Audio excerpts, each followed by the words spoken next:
안녕하세요. 모모수입니다. 오늘은 이주헌의 서양미술 특강 책을 살펴보도록 하겠습니다. 우리 시각으로 다시 보는 서양미술. 그래서 서양미술과 우리나라의 미술을 비교해 가면서 서양미술에 대해서 설명을 해주고 있어요.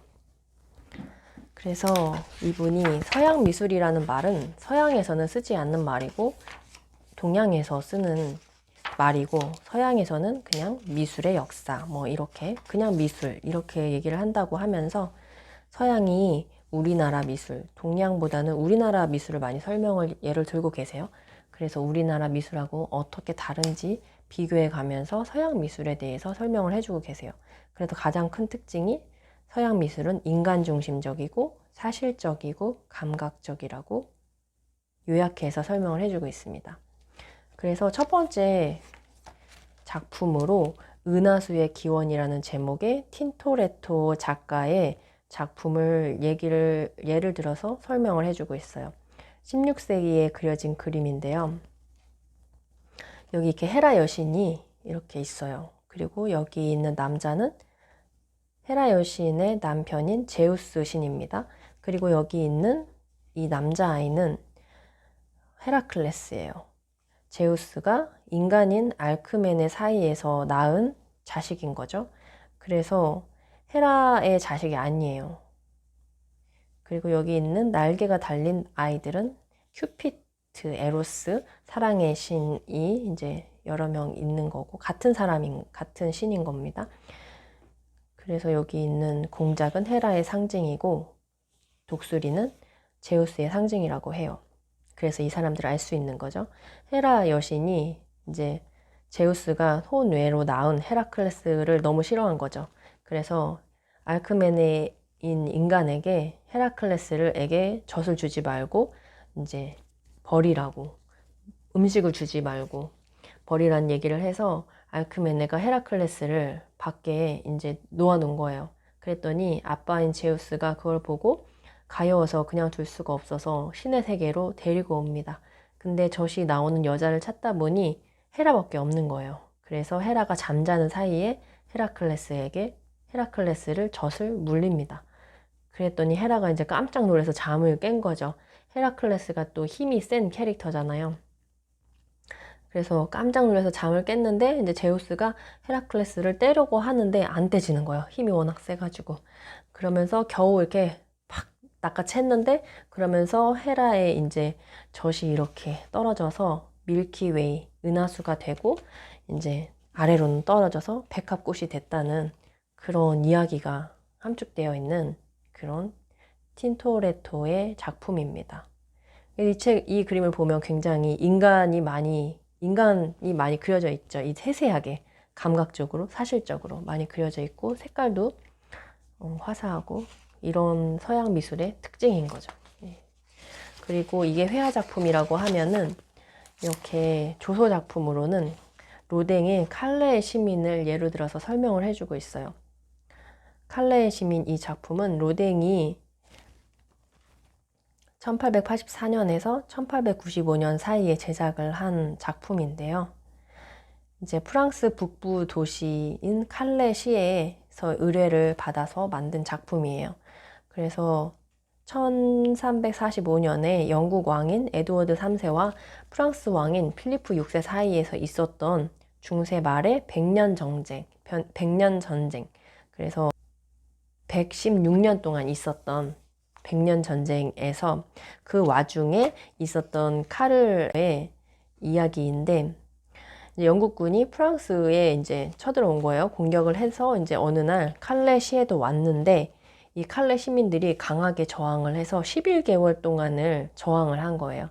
근데 결국 먹을 것들이 떨어졌는데 프랑스에서 지원군이 오지 않아서 결국에는 투항을 했다고 합니다. 그래서 영국 왕이 너무 괘씸하게 여겨서 11개월 동안 영국군을 힘들게 했기 때문에 그래서 상류층 중에 6명이 그 죄가를 치러야 한다. 죽음을 맞아야 된다. 이렇게 얘기를 해서 칼레의 시민들이 그러면 어떻게 그 6명을 정할 것인가? 그러면 제비뽑기로 결정을 할 것인가? 이런 얘기를 할 때 와슈라는 노인이 가장 상류층이고 부자였다고 해요. 이분이. 그렇다면 제비뽑기를 하지 말자. 내가 죽겠다. 이렇게 얘기를 하고 나서면서 이렇게 6명이 나서게 됐다고 해요. 그래서 이런 동포들을 위해 대신 죽은 위대한 영웅들이긴 한데 그 사람들이 죽음을 앞뒀을 때 막상 그런 이별의 슬픔에 대해서 인간적으로 닥치는 이런 모습들에 대해서 자세하게 표정으로 또 근육이라든지 이런 부분 사실적으로 소개를 해주고 있죠.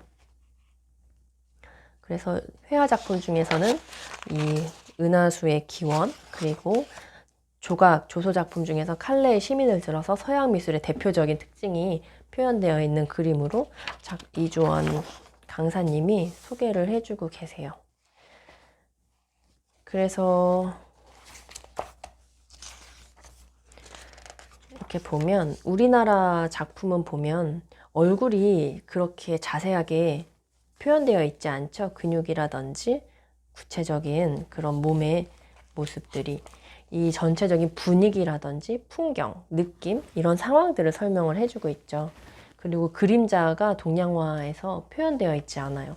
그냥 그 구체적이지 않고 그런 정신적이고 순리, 그런 원리, 전체적인 흐름, 맥락 이런 거를 표현하기 위해서 그림자는 그리지 않았다고 합니다. 동양화에서 주로. 근데 이렇게 서양화에서는 순간의 그 느낌, 사실적인 표현, 이 빛이 어떻게 오고 어떻게 떨어지는지 그런 분석적인 접근이 있었다고 비교를 하면서 설명을 해주고 있어요. 그리고 칼레의 시민의 이런 구체적인 표정들, 얼굴의 근육 자세하게 설명을 해주고 있죠. 이게 딱딱한 건데 청동으로 표현이 되어 있는데도 마치 이렇게 옷감 같은 것이 자연스럽게 표현이 되고 있죠. 감정 같은 것들도 전달이 되고 있어요.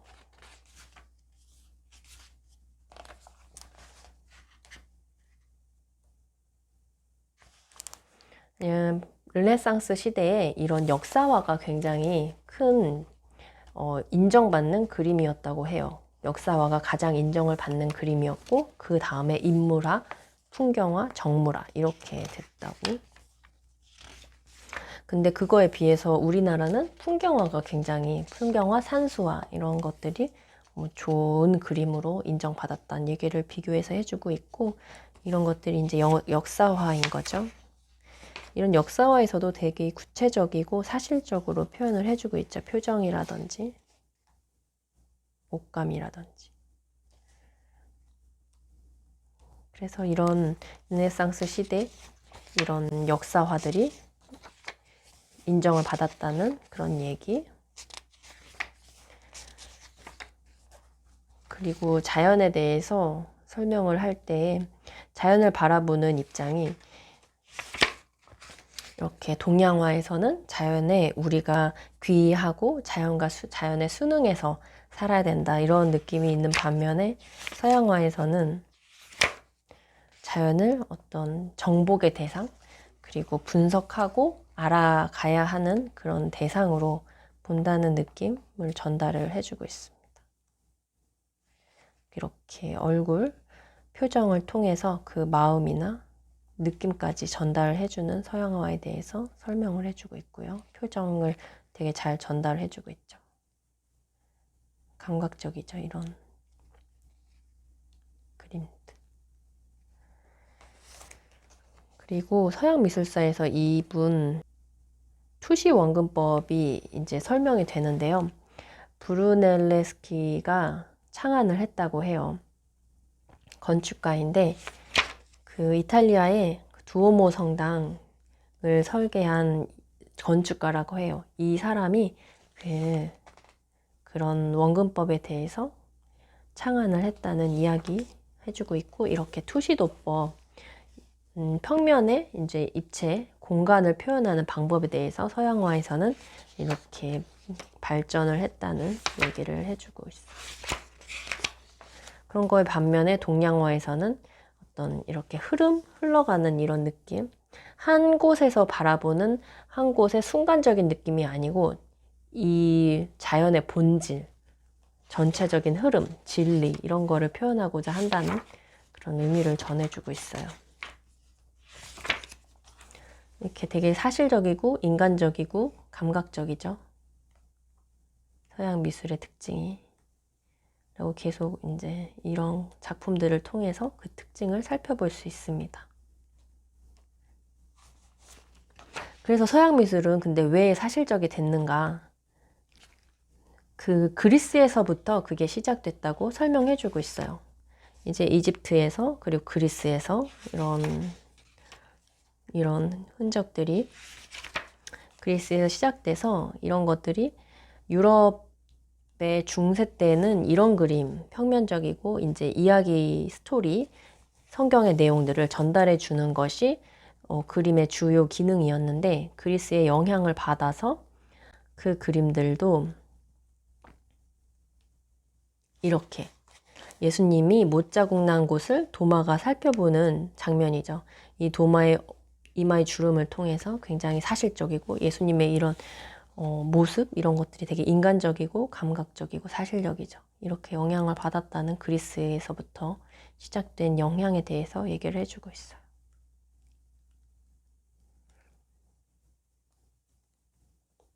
외국에서는 이런 프로파일이라고 옆모습을 그리는 것이 그 대상의 본질을 그리는 거라고. 근데 이런 거에 대해서 우리나라는 이렇게 대나무 한 장면을 그리는 기보다는 대나무의 본질, 대나무의 특징 이런 거를 포착해내는 거를 더 중요하게 생각한다는 그런 느낌. 그리고 그 사람의 인문학적인 완성, 정신적인 완성 이런 걸 더 중요하게 생각한다는 얘기. 그리고 여기 여자의 누드 이런 감각적인 거에 관해서도 얘기를 해주고 있고요.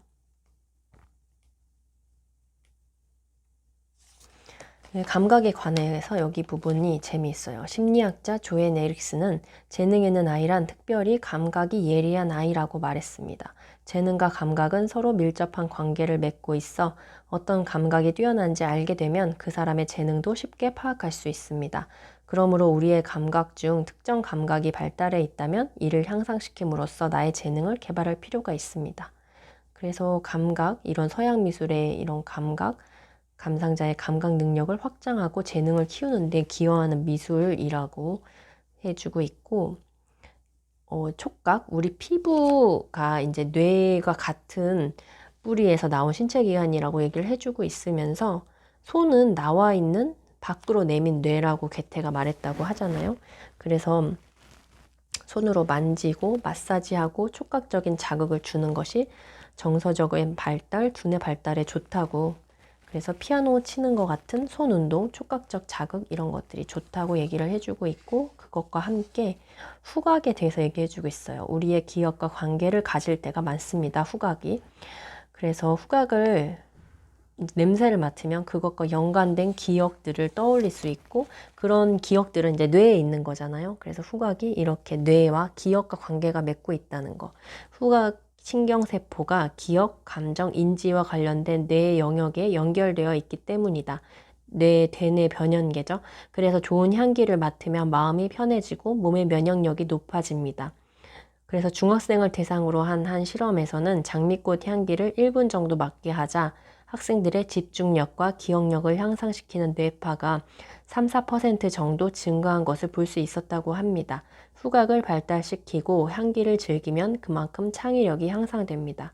제가 알기로 장미 오일의 향기가 가장 파장이 높은 것으로 알고 있어요. 그래서 그 부분이 이 책에도 이렇게 설명이 되어 있더라고요.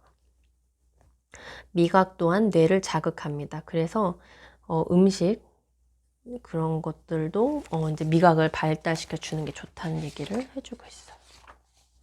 그래서 이런 감각과 연결해서 그 감각의 가치를 추구한 성과가 이런 인상파의 그림, 이런 빛의 되게 느낌이 많이 전달이 되죠. 그때 분위기 이런 것들.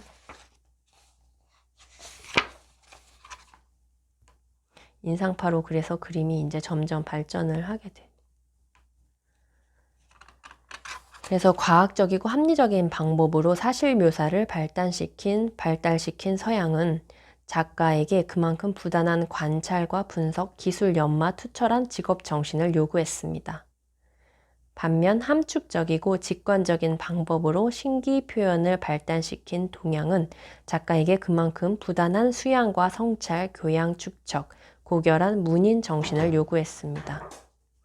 이렇게 서양과 동양의 비교를, 결론을 이렇게 요약할 수 있겠어요.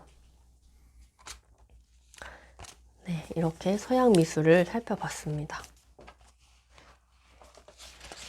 그래서 이 책은 서양 미술과 우리나라의 미술을 비교하면서 볼 수 있었던 것 같아요. 그래서 서양 미술의 특징이 더 부각되는 면이 있었던 것 같습니다. 감사합니다.